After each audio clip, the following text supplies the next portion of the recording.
Dari judul studi kasus kami terkait analisis pengembangan pariwisata Pantai Padang dalam peningkatan ekonomi masyarakat. Permasalahan ini dilatar belakangi dari konsumsi Pantai Padang tersendiri yang merupakan destinasi wisata unggulan yang dikembangkan untuk meningkatkan perekonomian masyarakat. Namun, manfaat ekonomi dari pengembangan wisata belum dirasakan secara merata karena dominasi usaha bermodal besar yang berdampak pada menurunnya pendapatan pedagang kecil dan UMKM lokal. Oleh karena itu, penelitian ini bertujuan menganalisis pengembangan pariwisata dalam meningkatkan ekonomi masyarakat di kawasan Pantai Padang. Dan dari observasi ditemukan 4 permasalahan penelitian. Yang poin pertama itu manfaat ekonomi dari pengembangan wisata Pantai Padang belum dirasakan secara merata oleh masyarakat lokal. Yang kedua, kehadiran kafe modern dan usaha bermodal besar mendominasi aktivitas ekonomi di kawasan wisata. Selanjutnya, pendapatan pedagang kecil dan pelaku UMKM lokal mengalami penurunan yang signifikan semenjak adanya kafe yang berdominasi modern di Pantai Padang ini. Yang terakhir, wisatawan cenderung memilih kafe dan tempat usaha modern dibandingkan produk atau jasa masyarakat lokal. Nah, dan dari latar belakang tersebut ditemukan dua poin rumusan masalah. Yang pertama, bagaimana bentuk pelaksanaan pengembangan sektor pariwisata dalam upaya peningkatan perekonomian masyarakat di kawasan Pantai Padang, serta faktor-faktor apa saja yang mempengaruhi pengembangan pariwisata tersebut. Dan tujuan dari penelitian ini untuk mengetahui bentuk pelaksanaan pengembangan sektor pariwisata di Pantai Padang, serta apa saja sih untuk menganalisis faktor-faktor yang mempengaruhi pengembangan pariwisata terhadap masyarakat di kawasan tersebut. Itulah latar belakang dan permasalahan dari studi kasus ini. Dilanjutkan kepada kerangka konseptual. Kajian pustaka. Yang pertama itu konsep analisis kebijakan. Menurut Nugroho, analisis kebijakan adalah aktivitas intelektual dan praktis yang dilakukan untuk menghasilkan informasi dalam pengambilan keputusan publik. Analisis kebijakan tidak hanya melihat isi kebijakan, tetapi juga memperhatikan implementasi, dampak, dan efektivitas kebijakan terhadap masyarakat. Selanjutnya itu konsep pengembangan pariwisata. Menurut Wahyuni 2024, pengembangan pariwisata dilakukan untuk meningkatkan fasilitas, infrastruktur, pelayanan, dan promosi wisata sehingga destinasi wisata memiliki daya saing yang tinggi. Dalam konteks Pantai Padang, pengembangan wisata tidak hanya berfokus pada peningkatan jumlah wisatawan, tapi juga memperhatikan kenyamanan pengunjung dan keberlanjutan lingkungan kawasan wisata. Selanjutnya itu adalah konsep peningkatan ekonomi masyarakat. Menurut peningkatan ekonomi masyarakat merupakan suatu kondisi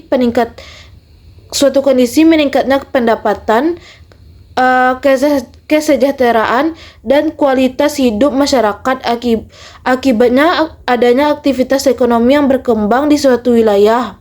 Menurut Mardani 2023, pengembangan sektor pariwisata mampu memberikan dampak positif terhadap ekonomi masyarakat melalui peningkatan pendapatan usaha kecil, bertambahnya lapangan pekerjaan, dan berkembangnya aktivitas ekonomi lokal. Selanjutnya yaitu adalah teori pemberdayaan masyarakat. Menurut Ambar Teguh Sulistiani tahun 2017, pemberdayaan masyarakat diartikan sebagai proses memberikan kekuatan dan kemampuan kepada masyarakat agar mampu meningkatkan taraf hidup, kemandirian, serta kesejahteraan. Menurut Ambar, teori pemberdayaan masyarakat memiliki beberapa poin utama, yaitu yang pertama, meningkatkan kemampuan masyarakat, meningkatkan kemandirian, memberikan akses terhadap sumber daya, partisipasi masyarakat, penguatan daya saing, yang terakhir proses keberlanjutan. Selanjutnya metode penelitian. Yang pertama, teknik pengumpulan data. Teknik pengumpulan data dilakukan melalui wawancara untuk memperoleh informasi terkait pengembangan pariwisata dan dampaknya terhadap ekonomi masyarakat. Dan serta studi dokumentasi untuk mengumpulkan data pendukung berupa foto dan dokumentasi penelitian. Yang kedua, uji keabsahan dan verifikasi data. Uji keabsahan data dalam penelitian ini menggunakan metode triangulasi metode dengan membandingkan hasil wawancara dan studi dokumentasi. Validitas data diperkuat melalui pengecekan kesesuaian informasi dengan kondisi lapangan, dokumen pendukung, serta teori dan penelitian terdahulu. Yang ketiga, teknik analisis data dan pengambilan kesimpulan. Analisis data dilakukan melalui tahap reduksi data, penyajian data, dan penarikan kesimpulan. Data yang telah disimpulkan dipilih dan disusun secara sistematis, kemudian dianalisis untuk memperoleh kesimpulan yang dapat menjawab rumusan masalah penelitian. Yang keempat, lokasi penelitiannya. Yang pertama yaitu di Dinas Pariwisata Jalan Gandaria nomor 56 Padang Timur, yang kedua Pantai Padang. Selanjutnya saya akan menjelaskan mengenai hasil dalam penelitian kami, yang dimana berdasarkan hasil penelitian, pengembangan pariwisata di kawasan Pantai Padang itu belum sepenuhnya mampu meningkatkan kesejahteraan ekonomi masyarakat lokal. Kehadiran kafe dan restoran modern menyebabkan pedagang kaki lima atau PKL mengalami penurunan pendapatan karena wisatawan lebih memilih tempat usaha yang menawarkan fasilitas lebih nyaman, konsep yang menarik, serta pelayanan yang lebih modern. Itu dibuktikan dalam hasil wawancara dengan salah seorang pedagang kaki lima di kawasan Pantai Padang, yaitu Bapak Rudi Saputra. Ia menyampaikan bahwa sebelum banyaknya pembangunan kafe di kawasan pantai, pendapatan pedagang kecil relatif stabil karena sebagian besar wisatawan membeli makanan dan minuman dari lapak masyarakat lokal. Namun setelah berdirinya berbagai kafe modern dengan konsep yang lebih menarik, jumlah pembeli mengalami penurunan drastis. Ia menyampaikan, dulu sebelum banyak kafe di sini, pengunjung ramai beli dagangan kami. Pedagang kecil juga masih memiliki keterbatasan dalam inovasi usaha dan pemasaran, sehingga sulit bersaing dengan pelaku usaha yang bermodal besar. Meskipun pemerintah telah memberikan ruang bagi masyarakat untuk tetap berdagang di kawasan wisata, upaya pembinaan dan pemberdayaan seperti pelatihan pemasaran, inovasi usaha, dan pendampingan UMKM dinilai masih belum optimal. Kondisi ini menunjukkan bahwa pengembangan pariwisata di Pantai Padang lebih banyak mendorong pertumbuhan investasi usaha modern dibandingkan peningkatan kapasitas ekonomi masyarakat kecil, sehingga diperlukan peran pemerintah yang lebih aktif dalam meningkatkan daya saing dan kemandirian usaha masyarakat lokal. Ini dibuktikan juga dalam hasil wawancara, yang dimana di sini salah seorang pedagang yang tidak disebutkan namanya itu menyampaikan bahwa mereka hanya mengandalkan wisatawan lokal yang sudah terbiasa membeli dagangan di kawasan pantai.